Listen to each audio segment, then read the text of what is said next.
This is pretty close to home. Tell the folks where you grew up and what the neighborhood was like here. Yeah, I grew up real close by area called Washington Heights in uptown Manhattan, and about 10 minutes from here. And was lucky enough to see a couple games growing up here. And it's a predominantly Dominican community, and if you've ever been to the Dominican, you feel right at home there. So, a very vibrant community, though, right? I mean, it was really, and still is, a very alive area to be in. Yeah, so very, very much so. Everyone knows each other, and to this day, you can tell. Every time I come home, a lot of people come to the games and show the support, and I'm very appreciative of that. We've talked to a few people. Washington Heights, there's a sandwich shop that's got a sandwich named after Mr. Alvarez up there.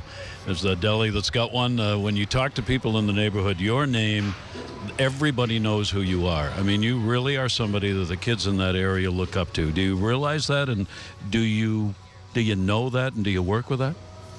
Well, I think people are being too kind, but with that being said, I always try to carry myself in a manner that I give my family a good name, institutions I've been to before, like Vanderbilt, a good name, and every time I step on the field, that's what I try to do. Kind of lead by example type thing, and like I said, there's a lot of kids watching these games these days, and the last thing you'd want to do is to do something where someone that may look up to you see you do something that's not up to moral ethics. So that's my take on that. Good for you.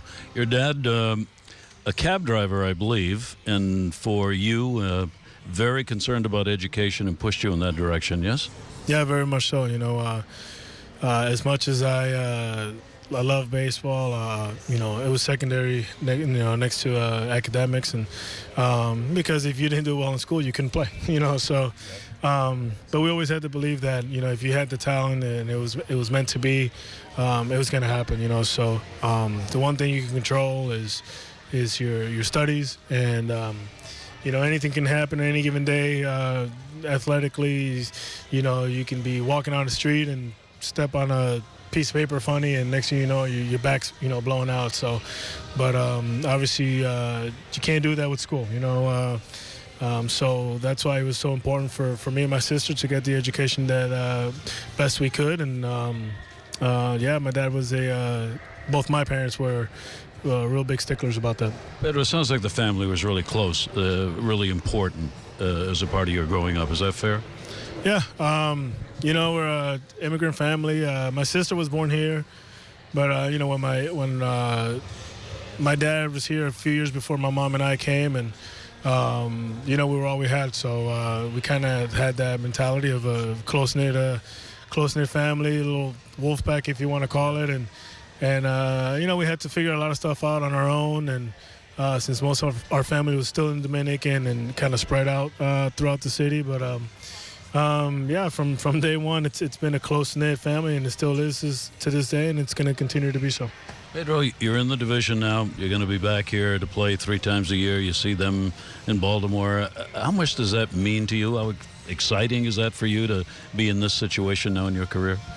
I'm just beyond blessed to be here where I am right now, and being given this opportunity, and whether it's here or anywhere else, but I'm very grateful to be here. We have a great team. We have a great coaching staff. To be able to come home a couple times a year and see my family and have my family be close enough to where they can make the drive to Baltimore is always a plus. But above all, I'm just very grateful for this opportunity, and I couldn't have asked for a better fit for myself right now. Well, congratulations for a great first half of the season, and enjoy a homecoming of sorts. Thank you. Thank you very much.